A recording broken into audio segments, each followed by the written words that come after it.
तूफान में ताश के पत्तों से घर नहीं बनता, रोने से कभी मुकद्दर नहीं संवरता। दुनिया को जीतने का हौसला रखो, क्योंकि एक हार से कोई फकीर तो एक जीत से कोई सिकंदर नहीं बनता। परीक्षाओं के परिणाम के इस दौर में, जहां सोशल मीडिया ने पूरी दुनिया में सफलता असफलता के अपनी अपनी परिभाषाएं गढ़ी हैं, मैं उन सभी विद्यार्थियों को हार्दिक बधाई देता हूं जिन्होंने परीक्षाओं में अद्वितीय अभूतपूर्व सफलता प्राप्त की।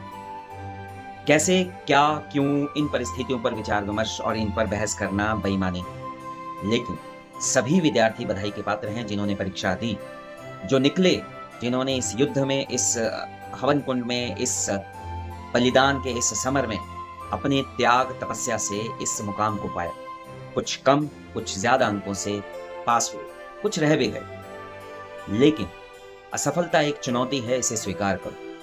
असफलता एक चुनौती है, इसे स्वीकार करो। क्या कमी रह गई देखो और सुधार करो, क्योंकि कोशिश करने वाले की कभी हार नहीं होती और बिना कोशिश किए कभी जय जयकार नहीं। इसलिए चाहे गांव का बच्चा हो, चाहे विद्यालय सरकारी हो, चाहे प्राइवेट हो, चाहे शहर का बच्चा हो, गरीब का हो, अमीर का हो, मेहनत का विकल्प कुछ नहीं। मेहनत कम है, ज्यादा है, सभी बच्चों ने अच्छे से मेहनत की, उसका परिणाम उनके सामने। ये बेईमानी है उस पर बात करना कि कैसे, क्या, क्यों, कब।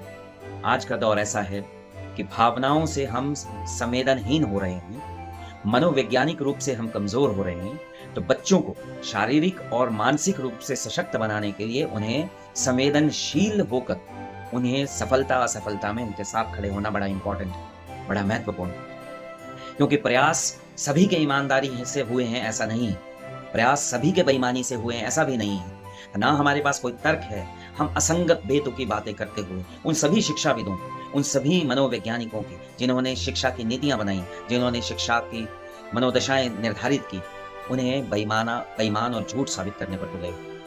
हम लोग अपने घर के निर्णय लेने में असमर्थ हो जाते हैं अकेले। एक बच्चा 7 विषय पढ़ता है पूरे साल, 7 विषयों की परीक्षा देता है, 5 विषयों की परीक्षा देता है, और वो किन परिस्थितियों में परीक्षा दे रहा है, उसके पास अध्यापक है, नहीं है, वो किस तरह की संवेदनाओं से गुजर रहा है, उसके पास क्या-सी सुविधाएं हैं, उसके घर की परिस्थिति क्या है, उसकी मनोदशा क्या है, ये सब जाने बिना हम सिर्फ एक ऊल-जलूल की बात कि प्राइवेट स्कूल के बच्चे आगे, गवर्नमेंट स्कूल के बच्चे आगे, ये सब बातें बेईमानी हो जाती हैं जब बच्चे के असफलता सफलता के मानदंड अलग-अलग निर्धारित कर दिए जाते हैं। तो मेरी नज़र में वो सभी बच्चे सफलता के लिए बधाई के पात्र हैं जिन्होंने मेहनत की, जिन्होंने कम अंक प्राप्त किए या कुछ असफलता भी जिन्हें प्राप्त हुई, वो भी बधाई के पात्र हैं, क्योंकि उन्होंने इस रण क्षेत्र में अपने आप को रखा, संभाला।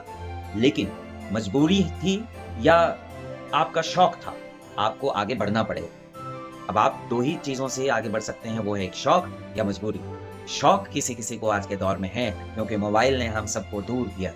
मजबूरी उन जिन लोगों के पास है वो मेहनत कर रहे हैं, जिसका एक परिचय हमने सिरमौर के नाहन में टॉप 7 रैंक में आई बेटी के रूप में देखा। और ऐसा नहीं है कि सिर्फ मजबूरी ही व्यक्ति को सफलता के आगे लाती है, शौक से भी बच्चे पढ़ रहे हैं और बहुत अच्छे मेहनत कर रहे हैं। अब सरकारी और प्राइवेट स्कूल की कुछ बात करें।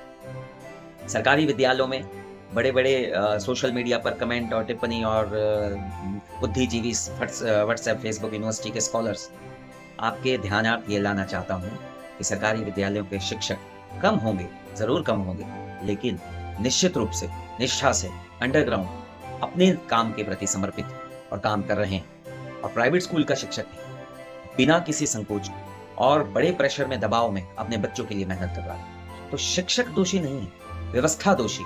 और व्यवस्था में माता पिता, अभिभावक, समाज, मतदाता, सबसे बड़ा मतदाता, वो भी दोषी। जब हम अपने घर के निर्णय अकेले नहीं ले सकते, जब हम अपने घर के निर्णयों के लिए स्वार्थी हो जाते हैं, हम सरकारी और प्राइवेट क्षेत्र में कैसे तुलना कर सकते हैं। इससे ज्यादा कुछ कहने के लिए है नहीं। एक छोटी सी बात इतनी सी है, जिस दिन व्यक्ति ईमानदार अपने घर में, अपने परिवार में और अपने देश में, अपने समाज में हो जाएगा, उस दिन व्यवस्था कोई भी हो, कैसी भी हो, सरकार, व्यवस्था, राजनीति, लोकतंत्र, कुछ भी हो, सब ईमानदारी से काम करते हैं। लेकिन ऐसा होना बहुत आदर्शवादी विचार है, क्योंकि आज के समय में हम भौतिक सुख सुविधाओं से संपूर्ण हैं और हम ऐसे माहौल में जी रहे हैं जहां कोई किसी के सुनने को तैयार नहीं, सब विद्वान हैं। इसलिए इतना सा कहना चाहूंगा, इन बच्चों को मानवीय संवेदनाओं के साथ देखा जाए, इनके साथ इनकी सफलता असफलता को बांटा जाए और इन्हें आज के समाज में मनोवैज्ञानिक, शारीरिक और विद्वतापूर्ण तरीके से इन्हें मजबूत किया जाए, संवेदनशील किया जाए, संवेदनहीनता इनके साथ ना बरती जाए। धन्यवाद।